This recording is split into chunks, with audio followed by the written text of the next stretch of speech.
to institutions that exploited their labor and crushed their spirits. The educational mission of the monasteries, so celebrated by modern historians, had its own dark underbelly. Knowledge was hoarded and controlled, with access limited to those who demonstrated absolute obedience to church doctrine. Books that challenged religious orthodoxy were burned, their authors persecuted as heretics. The great libraries of the monasteries, rather than being centers of free inquiry, became instruments of intellectual oppression, preserving only those ideas that reinforced the church's temporal power. Even the charitable works for which the monasteries were renowned often served more to enhance their reputation than to genuinely help the suffering. The sick who sought treatment at monastic hospitals found themselves subjected to primitive medical practices based more on superstition than knowledge. The poor who came begging for alms were given just enough to keep them dependent while being subjected to lectures about their moral failings. Orphans placed in monastic care often found themselves condemned to lives of unpaid servitude, their labor enriching the very institutions that claimed to protect them. The corruption extended to the very heart of monastic spirituality. The elaborate rituals and ceremonies that marked religious life became empty performances, divorced from any genuine spiritual meaning. Monks went through the motions of prayer while their minds dwelt on worldly concerns. The sacred texts they copied were often altered to serve political purposes, with inconvenient passages omitted or rewritten to support the church's agenda. Perhaps most disturbing of all was the way the religious orders perverted the very concept of divine justice. They claimed to speak for God while using their supposed spiritual authority to justify the most appalling cruelties.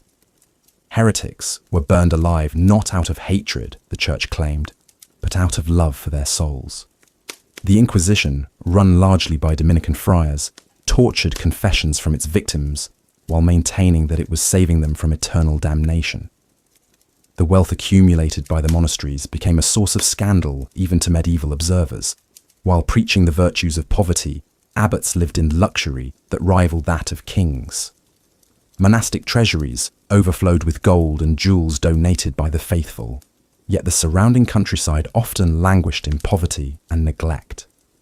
The contrast between the church's teachings and its practices became so stark that it sparked reform movements and ultimately contributed to the Protestant Reformation. As we delve deeper into these dark histories, we'll uncover stories that challenge everything we thought we knew about medieval religious life. We'll meet individuals who struggled against the corruption around them, often paying a terrible price for their integrity. We'll explore the psychological mechanisms that allowed good people to participate in evil systems, and we'll see how the pursuit of absolute power corrupted even those who began with the noblest intentions.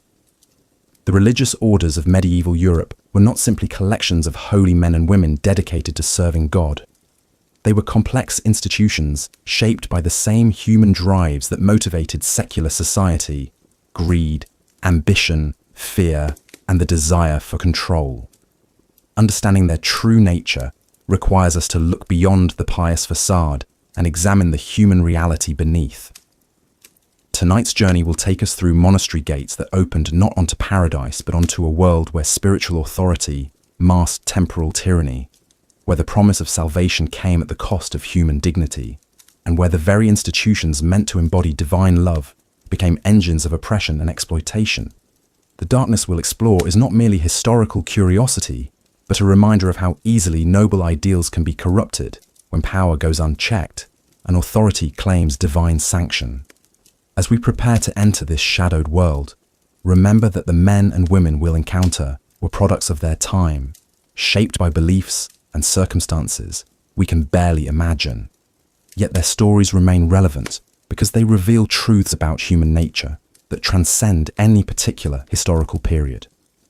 The capacity for both great good and terrible evil exists in every age, and the religious orders of medieval Europe serve as powerful examples of how thin the line between the two can be. So let us begin our exploration of these dark sanctuaries, these places where the sacred and the profane intertwined in ways that would shock the faithful who place their trust in religious authority. Part 2. The Corruption of Sacred Vows. Behind the towering stone walls of medieval abbeys and monasteries, a darker reality festered beneath the veneer of pious devotion. While these religious houses were meant to be sanctuaries of spiritual purity, they had become breeding grounds for corruption, exploitation, and moral decay that would make even the most hardened secular lord blush. The very foundations of monastic life were built upon three sacred vows: poverty, chastity, and obedience. Yet in practice,